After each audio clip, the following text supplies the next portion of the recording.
నమస్తే, నేను మీ తేజ. రీసెంట్‌గా వరుణ్ తేజ్ నటించినటువంటి 'కొరియన్ కనకరాజ్' అనే మూవీ మంచి పేరుతో వసూలు రాబడతా ఉంది. అయితే ఆ సినిమాకి సంబంధించి సీనియర్ ఎన్టీఆర్ గారు పాత సినిమాలోని ఒక డైలాగ్ ఈ సినిమాలో యూజ్ చేసి ట్రోలింగ్‌కి గురి చేస్తున్నారంటూ కూడా కొంతమంది ఎక్స్ అకౌంట్ వేదికగా చాలా మంది పోస్టులు పెడతా ఉన్న పరిస్థితి. సో దీని గురించి క్లియర్‌గా తెలుసుకునే ప్రయత్నం చేద్దాం. మనతో పాటు మాట్లాడడానికి డాక్టర్ వడ్లమాని దుర్గా గారు ఉన్నారు. ఆమెతో మాట్లాడతాం. నమస్తే మేడం. నమస్తే అండి. సో గత కొన్ని రోజుల నుంచి యాక్చువల్లీ ఈ సినిమాలో యూజ్ చేసిన డైలాగ్ ట్రోల్ అవుతుంది. అమెచ్యూరియస్ అనే డైలాగ్ ఇన్‌స్టాగ్రామ్‌లో, ఫేస్‌బుక్‌లో ట్రోల్ అవుతుంది. సో అది కాస్త ఇప్పుడు సినిమాలో కనిపించింది. సో దీంతో చాలా మంది ఎన్టీఆర్ అభిమానులు, నందమూరి అభిమానులందరూ కూడా చాలా మంది హర్ట్ అయ్యారు. పోస్టులు కూడా పెడతా ఉన్నారు. సో ఎలా రియాక్ట్ అవుతారు మీరు దీనికి సంబంధించి? అంటే కాదండి. ఇప్పుడు నందమూరి తారక రామారావు గారికి సంబంధించి ఒకటి వాడేటప్పుడు హ్మ్. వీళ్ళు ఇమ్మెచ్యూర్డ్‌గా ఉండకూడదు. హ్మ్. అంతేనా? ఇప్పుడు సినిమా హిట్ చేయాలనో, లేదు ఒకళ్ళని టార్గెట్ చేయాలనో ఉండకూడదు కదా! అవును. అమెచ్యూరిష్ అనే దాన్ని సత్య అనే కమెడియన్ అమెచౌరిష్ అంటాడు. హ్మ్. చౌ అని మీరెందుకు వాడారు అనేది. హ్మ్. అంటే యూ మే అంటే ఒక క్యాస్ట్‌ని అంటున్నారా మీరు? హ్మ్. అవసరమా ఇవన్నీ? సిల్లీగా ఉంటాయి. అవును. మెచ్యూరిష్ అంటే మీ షార్ట్ చాలా మెచ్యూరిష్‌గా ఉందని 1978లో వచ్చిన 'యుగ పురుషుడు' సినిమాలో కరాటే అన్నమాట. హ్మ్. కరాటేకి సంబంధించి నందమూరి తారక రామారావు గారు, Chandramohan fighting scene. Fighting scene అది. అందులో చంద్రమోహన్ అడుగుతాడు ఈయన, "ఏంటి బ్రదర్ మీ షాట్ చాలా అమెచ్యూరిష్‌గా ఉందంటే, మీకు అంత అనుభవం లేదు. హ్మ్. ఔత్సాహికులు మీరు. హ్మ్. అంటే ఇప్పుడే నేర్చుకుంటున్నారని. హ్మ్. సో, నేర్చుకుంటూ మీరెందుకొచ్చారంటే" అప్పుడు అతను చెప్తాడు. అంటే నేను భుక్తి కోసం వచ్చానంటాడు. హ్మ్. అంటే అతనికి ఒక సమస్య ఉంటుంది. ఆ సమస్యకి డబ్బులు కావాలి కాబట్టి వస్తాడు. హ్మ్. ఆ సీన్ అది. దాన్ని ఇక్కడ సత్య చేత చెప్పించటంలో ఇప్పుడు నవ్వులు పండుంటాయి అది వేరు. హ్మ్. కానీ మనం ఎట్లా మన థాట్ ఎళ్తోంది అంటే, మనమంటే సినిమా తీసేవాళ్ళు. ప్రతి దాంట్లోంచి మనం ఒక కులమో, మతమో తీసి అవసరమా? ఇప్పుడు సినిమా బావుందని టాకొచ్చింది. సరే కొన్ని లాగ్స్ ఉంటాయి సినిమాలో అది మామూలే. కానీ ఒక కొరియన్ ఆత్మ అనే దాని మీద ఒక సబ్జెక్ట్ తీసుకొని వరుణ్ తేజ్‌తో సినిమా చేశారు. సినిమా బావుంది. అంటే ఫ్యామిలీతో చూడొచ్చు అని ఒక టాక్ అయితే వచ్చింది. కానీ ఇలాంటి చిన్న చిన్న పనులు చేయక్కర్లా. సినిమా హిట్ కోసం మనం ఇలాంటి డైలాగ్స్ పెట్టి చిన్న ఒక అక్షరం మార్పుతోటి ఎవరినో బాధ పెట్టాలి అనుకోవడం అనేది అవసరం లేదనేది నా ఉద్దేశం. ఓకే. దీని మీద ఎందుకంటే బాలకృష్ణ గారిని కమెంట్ చేస్తున్నారు. అవును. అంటే అసలు మీరేం ఏం చేస్తారు చేస్తున్నారు? ఇట్లాంటియన్నీ జరుగుతుంటే? లోకేష్ నువ్వేం చేస్తున్నావు? మీ తాతనంటే. వాళ్ళ దాకా ఎందుకు వెళ్ళాలసల? ఇప్పుడు మీకు నచ్చలేదు కరెక్టే. ఒక డైలాగ్ వాడాడు.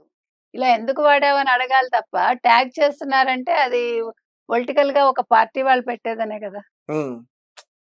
ఇప్పుడు మీరు పెడుతున్నారు అంటే, మీరొక పార్టీని రిప్రజెంట్ చేస్తున్నారా? లేకపోతే మీరు ట్యాగ్ చేయరు కదా అట్లా. మామూలుగా ఏమంటారు అదేంటంటే ఎన్టీ రామారావు గారి డైలాగ్‌ని అట్లా మార్చి మాట్లాడారు. అట్లా ఎందుకు చెప్పించారు అంటే ఆయన్ని మీరేదైనా అంటున్నారా? అంతవరకే. ఆ! లోకేష్ నువ్వు చూడలేదా మీ తాతనంటే, బాలకృష్ణ నువ్వు చేతకాని వాడివా అన్నట్టుగా మాట్లాడటం ఎంత తప్పు. అంటే అక్కడ బాధపెట్టి వ ఆ బాధని మళ్ళా ఇక్కడ వీళ్ళ నోట్లోంచి వీళ్ళు ఈ రకంగా మాట్లాడటం అనేది. అంటే ఇక్కడ ఏదో వాళ్ళని నిలదీస్తున్నట్టు నిలదీస్తూ మళ్ళా ఇంకో పొడవటం అన్నమాట. అదెవరు చేస్తారు? వైసీపీ వాళ్ళు చేస్తారు. హ్మ్. సో చూడండి ఒక సినిమా డైలాగ్ అనేది రాజకీయాల్లో కొన్ని పార్టీల మధ్య ఏ రకంగా చిచ్చు పెడుతుంది. హ్మ్. మీకిప్పుడు అర్థమైందా? కాబట్టి బెటర్ ఆ డైలాగ్ తీసేస్తే. అంతగా హర్ట్ అయ్యారు అనుకుంటే. యాక్చువల్‌గా సినిమా థియేటర్‌లో అంటే కొంతమంది రిలీజ్ చేస్తారు కదా మేడం. కొన్ని షార్ట్స్‌ని రికార్డ్ అవును. చేసి. దీన్ని కూడా అలాగే రిలీజ్ చేశారు ఎవరో. సో అక్కడి నుంచి ఇది బాగా వైరల్ అంటే అవుతుంది. ఫస్ట్ అది ఎవరికో వచ్చుంటుంది ఆ థాట్. హ్మ్. దాన్నెవరో ఎక్కడో పోస్ట్ చేసుంటారు. ఇన్‌స్టాలోనో, ఎందులోనో. సో, అదెవడో క్యాచ్ చేస్తాడు. ఇంకెవరికో వెళ్తుంది. మొత్తానికది రభస అయితే అయింది. హ్మ్. కానీ నేననేదేంటంటే, దాన్ని తీసుకెళ్ళి వాళ్ళకి ఆపాదిచ్చి బాలకృష్ణకో, లోకేష్‌కో ఇంకెవరికో అవసరం లేదు. ఇప్పుడు మళ్ళా మెగాస్టార్‌ని తీసుకొచ్చి చిరంజీవిని. ఏంటండిది? ఒక మెగా ఫ్యామిలీకి, ఒక నందమూరి ఫ్యామిలీకి మధ్యలో రిఫ్ట్ తీసుకురావాలా. మళ్ళా ఇదెక్కడికెళ్తుంది? పవన్ కళ్యాణ్ వరకెళ్తుంది. ఎందుకు వెళ్తుంది? మళ్ళా కూటమిలో విడదీయడం. ఉమ్. అంటే ఒక్క అక్షరం అనేది ఎంత దూరం వెళ్ళింది? అంటే ఏ చిన్న అవకాశం వచ్చినా వదలట్లేదు అంటారా? వదలట్లేదు వైసీపీ వాళ్ళు. ఎందుకంటే వాళ్ళ లక్ష్యం ఏంటి ఇప్పుడు? ఎట్లా తెలుగుదేశాన్ని, జనసేనని విడదీయాలి. ఉమ్. దానికోసం ఇన్ని పాటలు. ఇప్పుడు అర్థమైందా? సో, ఒక రైటర్ చేసిన పనికి ఒక రాష్ట్రం అంతా అతలాకుతలం అవ్వాల. అది. అంటే అంటే ఇప్పుడు ఈ సినిమాలో కాదు, ఇంతకు ముందు జబర్దస్త్ లో కూడా ఎన్టీఆర్ గారి పాత్రలు వేసి కొంచెం అది డిఫరెంట్ వేరమ్మా. గా అది కాదు. That is different. ఇప్పుడు ఎన్టీఆర్ లాగా నాగేశ్వరరావు గారిని చేయడం ఇమిటేట్ చేయడం. అవి వేరు. Imitation is different. ఉమ్. ఒక ఆర్టిస్ట్ అనేవాళ్ళు లేదు ఒక మిమిక్రీ చేసేవాళ్ళు ఇమిటేట్ చేస్తారు. తప్పులేదు. ఉమ్. అదొక కళ. ఇక్కడ ఒక అక్షరం మార్పుతోటి ఒక కులాన్ని తీసుకురావటం అనేది అంతే. ఓకే. అమెచ్యూరిష్ చాలా డిఫరెంట్. చవ్వని అక్షరం ఇక్కడ ఇంత గందరగోళానికి దారి సో దీనికి కావాలని యాడ్ చేశారు అనుకోవచ్చు. ఉండొచ్చు, తెలియదు మనకి. వాళ్ళు సినిమా ఇంటెన్షనల్ గా ప్రమోషన్స్ కోసం. చేశారో లేదు ఆ డైలాగ్ ప్రొనౌన్సియేషన్ తర్వాత అట్లా అనిపించిందో, అది ప్రొనౌన్స్ చేయటం అట్లా చేశారా, చేయించారా అనేది తెలియదు మనకి. యాక్చువల్ గా అంటే ఈ సినిమా రిలీజ్ ఇంకా 3 రోజుల్లో అవుతుంది అనుకున్న ముందే వచ్చింది డైలాగ్, వచ్చింది. బయట ట్రోల్ అయ్యింది. ఇదేంటి అదేనండి. సడన్ గా దీన్ని ఇప్పుడు ఎవరు మీకు తీశారు మొన్న బయట ఎవరికి అర్థం కాదు. వారణాసివి కొన్ని పిక్చర్స్ వచ్చాయి కదా మహేష్ బాబువి. అట్లా టీంలో ఎవరైనా ఒకళ్ళు బయట పెట్టి ఉండొచ్చు. ఇప్పుడు ఏంటంటే ప్రతిదీ నాకు తెలుసు, లేకపోతే నేను అందులో ఉన్నాను అని చెప్పుకోవటం కోసం కూడా చేస్తారు. సో సినిమా కాంట్రవర్సీ చేస్తే సినిమా హిట్ అవుతుందని కూడా అనుకుని ఉండొచ్చు. అంటే ఓకే. చాలా టాక్టిక్స్ ఇవన్నీ. సో ప్రమోషన్స్ లో భాగంగా కూడా చేసి ఉండొచ్చు. అండ్ మీరేం చెప్తారంటే తీసేయాలంటారా డైలాగ్? తీయాలని కాదు, ఫ్యూచర్ లో అట్లీస్ట్ పెట్టకుండా ఉంటే బాగుంటుంది. అంటే ఎవరిని కించపరచడం, ఎస్పెషల్లీ మనం సీనియర్స్ ఆ రకంగా కించపరచకూడదు.